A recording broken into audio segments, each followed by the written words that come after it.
ফ্ৰেণ্ডসকল বহুতে কমেণ্ট কৰি আছে যে দাদা আত্মনিৰ্ভৰশীল আঁচনি কিবা ভিডিঅ' আছে নেকি, কিছু আপডেট আছে নেকি, আপুনি জনাব পাৰে। তো এনেকুৱাকৈ বহুতে মানে কমেণ্ট কৰি আছে। তো মই ভাবিলোঁ এটা ভিডিঅ' বনাই দিওঁ আপোনালোকৰ বাবে। তো আত্মনিৰ্ভৰশীল আঁচনি চাওক, CM ছাৰে কোৱা মতে যে জানুৱাৰী 15 তাৰিখৰ পিছতহে আপোনালোকে টকাখিনি লাভ কৰিব পাৰিব। তো 15 তাৰিখৰ পিছত এতিয়ালৈকে ডেটটো দিয়া নাই যে কিমান তাৰিখত আপোনালোকে টকাখিনি লাভ কৰিব পাৰিব। যিহেতু এতিয়া বৰ্তমান ADRE গ্ৰেড 3 গ্ৰেড 4 এপইণ্টমেণ্ট দি আছে। কালিয়ে গ্ৰেড 4 দিলে, আজি গ্ৰেড 3 দিব।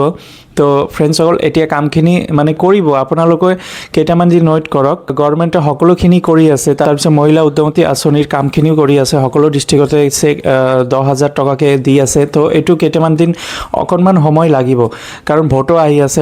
যিবিলাক আঁচনি লৈ আহিছিলে CM ছাৰে, সেই আঁচনিখিনি কমপ্লিট কৰিবই। তো আপোনালোকে এইটো নিশ্চিন্ত মনে থাকক। আপোনালোকে আত্মনিৰ্ভৰশীল যিটো মানে এপ্লাই কৰিছিলে, যিহেতু CM পিছত আৰু ফেব্ৰুৱাৰী 15 তাৰিখৰ আগত এটা ডেট ফাইনেল কৰিব। এই ডেটতে সকলো ডিষ্ট্ৰিক্টতে প্ৰগ্ৰাম কৰিব, সকলো ডিষ্ট্ৰিক্টতে মানে টকাখিনি লাভ কৰিব পাৰিব। এই টকাৰ বাবে আপোনালোকে গুৱাহাটী যাব নালাগে, ডিষ্ট্ৰিক্টে অনুষ্ঠানটো হ'ব আৰু ডিষ্ট্ৰিক্টতে আপোনালোকে চেক লাভ কৰিব পাৰিব। ইয়াৰ আগৰ বছৰতো চেক প্ৰদান কৰিছে, এই বছৰতো চেক দিব।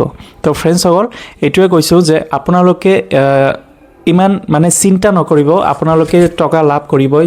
এতিয়া চিলেকশ্যন প্ৰচেছটো কেনেকুৱা হ'ব, চিলেকশ্যন প্ৰচেছ বৰ্তমান হৈয়ে গৈছে। এইটো CM ছাৰেই কৈছিলে ফেচবুক লাইভত যে চিলেকশ্যন প্ৰচেছ কি কমপ্লিট হৈ গৈছে। এতিয়া অকল আপোনালোকক মাতি মানে টকাখিনি দিয়া বাকী আছে, এইটোৱে কাম। তো চিলেকশ্যন প্ৰচেছ মানে কেনেকুৱাকৈ গম পাব যে আপুনি চিলেকশ্যন হৈছে নে হোৱা নাই, এইটোও মেইন ইম্পৰ্টেণ্ট কথা। তো ইয়াৰ আগৰ বছৰ চাওক, মেৰিট লিষ্ট কোনো ধৰণৰ ওলোৱা নাছিলে। কমা ৱেবছাইটত, আত্মনিৰ্ভৰশীল আঁচনি ৱেবছাইটত কোনো ধৰণৰ মেৰিট লিষ্ট এনেকুৱাকৈ মানে ওলোৱা নাছিলে। এইটো চিলেকশ্যন হৈছে, এইটো সিহঁতৰ মোবাইলত মানে যিসকলে যুৱক যুৱতী এপ্লাই কৰিছিলে ইয়াৰ আগৰ বছৰ, যিসকলে ইয়াৰ আগৰ বছৰ টকা লাভ কৰিছে, সিহঁতৰ মোবাইলত মেছেজ আহিছিলে আত্মনিৰ্ভৰশীল আঁচনি ৱেবছাইটৰ পৰা যে আপুনি চিলেকশ্যন হৈছে, টকাখিনি লাভ কৰিব পাৰিব, গুৱাহাটীত আহিব লাগিব, এনেকুৱাকৈ মানে মেছেজ আহিছিলে এটা। এইটোৱে মানে ৰিজাল্ট। ইয়াৰ আগৰ বছৰ এনেকুৱা টাইপৰ মানে এটা টেক্সট মেছেজ আহিছিলে মোবাইলত। তো এই বছৰ বা কেনেকুৱাকৈ মানে কৰে পদ্ধতিটো, তো এই বছৰ এনেকুৱা টাইপৰ মেছেজ আহিব পাৰে, নতুবা আপোনালোকে মানে ৱেবছাইটতো পাব পাৰে মেৰিট লিষ্টটো, যে ফাইনেল ৰিজাল্টটো যে কোনে চিলেকশ্যন হৈছে। তো এইটো এতিয়ালৈকেও মানে কোনো আইডিয়া নাই। ইয়াৰ আগৰ বছৰৰ কথাখিনি কৈছোঁ মই। আগৰ বছৰ এনেকুৱাকৈ ৰিজাল্ট দিছিলে, যিসকলে চিলেকশ্যন হৈছে সিহঁতৰ মোবাইলত মানে এই মেছেজটো আহিছিলে, ইউ আৰ ছিলেক্টেড ফৰ আত্মনিৰ্ভৰশীল আঁচনি CM টিপুলে, এনেকুৱা টাইপৰ এটা মেছেজ আহিছিলে। তো ফ্ৰেণ্ডসকল এতিয়া এই খবৰ আহিব পাৰে, ভাল খবৰ, যিহেতু CM ছাৰে কৈছে। তো 15 তাৰিখৰ পিছত আপোনালোকে এটা কাম কৰিব, আপোনালোকে ইয়াৰ আগৰ বছৰ যিহেতু মেছেজ আহিছিলে এনেকুৱাকৈ, আপোনালোকে এই বছৰতো যিসকলে এপ্লাই কৰিছে নতুন হিতাধিকাৰ, সিহঁতৰ সেই চিমটো এক্টিভ কৰি ৰাখিব, যিটো চিম নাম্বাৰ দি আপোনালোকে ৰেজিষ্ট্ৰেশ্যন কৰিছিলে আত্মনিৰ্ভৰশীল আঁচনিৰ ৱেবছাইটত।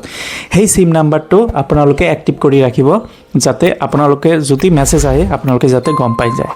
আৰু এইটো আপোনালোকক DIC অফিচৰ পৰাই কণ্টেক্ট কৰিব যদি আপুনি চিলেকশ্যন হয়, আৰু নতুবা আপোনালোকে DIC অফিচত গৈও মানে আপোনালোকে খোজ খবৰটো ল'ব পাৰিব যে মই চিলেকশ্যন হৈছোঁ নে হোৱা নাই, সিহঁতেও কৈ দিব। কিন্তু এতিয়ালৈকে ৰিজাল্টটো দিয়া নাই, ৰিজাল্টটো কেতিয়া দিয়ে কোনো ধৰণৰ আপডেট নাই, কিন্তু আপডেট পাই যাব, এই মাহতে পাব। কিমান তাৰিখত পাব এইটো কোনো ধৰণৰ এতিয়ালৈকে পাব্লিছ কৰা নাই। যেতিয়া পাব্লিছ হ'ব তেতিয়া আপোনালোকক মই জনাই দিম। আপোনালোকে যদি নতুন ভিজিট কৰিছে অসম জব ইউটিউব চেনেলটো ছাবস্ক্ৰাইব কৰি ল'ব। তো বন্ধু বান্ধৱীসকল আজি এইখিনি ভিডিঅ' আছিল। যদি ভিডিঅ'টো ভাল লাগে লাইক কৰি দিব, নিজৰ বন্ধু বান্ধৱীসকলক শ্বেয়াৰ কৰি দিব। ধন্যবাদ।